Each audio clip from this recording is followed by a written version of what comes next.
Today I want to look at what 3 motorcycles are most likely to hit production first from the joint Triumph and Bajaj relationship in 2022.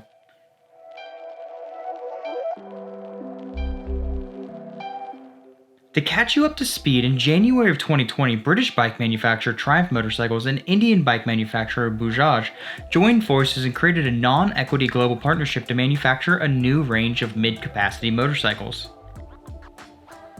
The collaboration will explore the 200cc to 600cc motorcycle category to offer multiple product options across various segments, with the all-new motorcycles being manufactured at Bajaj's facility in India. As Triumph dips its toes in the new low-cc segment to attract a younger and more globally diverse segment, I took a look at what motorcycles Triumph currently offers in the sub-600cc segment and what the rest of the motorcycle manufacturers currently offer. Before we jump into the 3 bikes that I think Triumph and Bajaj will bring to the market first, I want to ask you all to hit that subscribe button and click the bell icon to never miss another update. You have no idea how much this helps me and my channel grow. But let's get back to motorcycles. Alright, bike prediction number 1. Adventure motorcycles come in all shapes and sizes, and there remains a large selection of big, high-displacement, technologically sophisticated bikes, and the options in this range continue to grow. But increasingly, there's also lighter, low to mid-displacement motorcycles that make the adventure segment more broadly accessible, and for a lot of riders, these manageable and affordable bikes make adventuring more fun. The truly small, so think sub 500cc adventure market is still growing and is a perfect opportunity for Triumph to jump in with their Tiger line of adventure motorcycles. There are brands who are already doing this, right? One of my favorite brands in this segment is Royal Enfield with the Himalayan, a 411cc adventure bike that's more rugged than anything else in this video. It already has die-hard owners and fans across the world, so I would assume that this is the bike Triumph and Bajaj are really going to shoot for when coming to the market. There are a few other bikes in this segment that are obviously worth noting.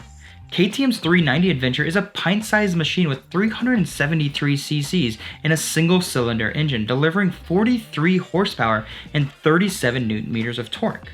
While the Kawasaki is almost 76 cc's down compared to the KTM, it's one of the cheapest options to jump into the world of adventure riding for $5,500. BMW offers a more premium low-cc adventure bike with the G310GS, starting at $5,795 that includes a lovely gold anodized 41mm upside-down fork.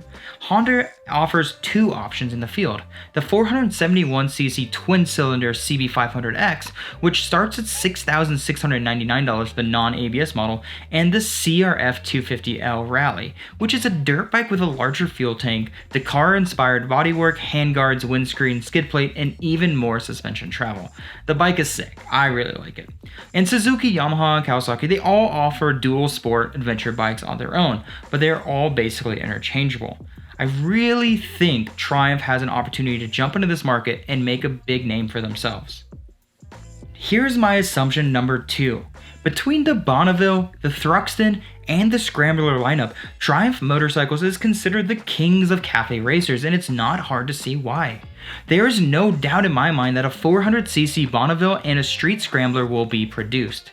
The cafe racer market has been hit with a boom across the world in recent years, with brands like Ducati and Husqvarna creating an entire family of motorcycles to meet the uptick in interest. Strategically speaking, it makes perfect sense for Triumph to launch into the new segment with a low-cc cafe racer, as they have 50+ years of experience in the segment. Once again though, starting with the biggest competitor in the Indian market, Royal Enfield has brought the 650 GT and the 650 Interceptor to the market in 2018, and has had nothing but success with the 2 models. Ducati created the Scrambler family in 2014 to bring an even more accessible line of products to the market. The 399cc Ducati Scrambler 62 is the smallest bike you can buy with the Ducati family, and I think Triumph will look to this bike specifically on how to keep their premium look and feel while servicing the new market. Husqvarna's Vitapilin is the smallest street bike in their family. It's one of the most expensive bikes in the entire category at $6,300, but its sleek and low-slung design makes it one of the best-looking bikes on the market.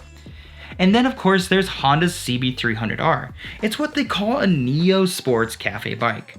The 286cc bike is truly light on its feet and is nothing but enjoyment around town.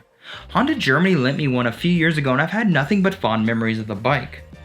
Triumph knows a sub 600cc cafe bike will sell, and it only makes sense for Bajaj to help bring it to the new markets. Assumption number 3. Now hear me out on this one. Fully fared low cc sport bikes are selling like hotcakes, and I see a perfect place for Triumph to bring new owners into the brand with their own sport bike.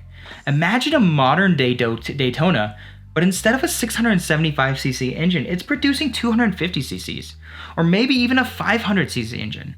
The segment is currently owned by the Japanese brands with the exception of KTM, and this would be a more premium feeling low cc sport bike that is still attainable. This segment is continuing to grow, and Triumph could leverage its name to bring a new group of fans and owners into the brand. Obviously, these are just my assumptions at this point, but strategically speaking, they make a lot of sense as Triumph looks to capitalize on Bajaj's production knowledge and dealer networks to sell lower cc motorcycles. But now, I want to flip the question around to you. What are your thoughts on this relationship? Do these first 3 motorcycles make sense for Triumph and Bajaj to explore together, or am I missing a segment completely? That's all I have for you guys today. Thank you so much for listening. Now go out there and ride safe.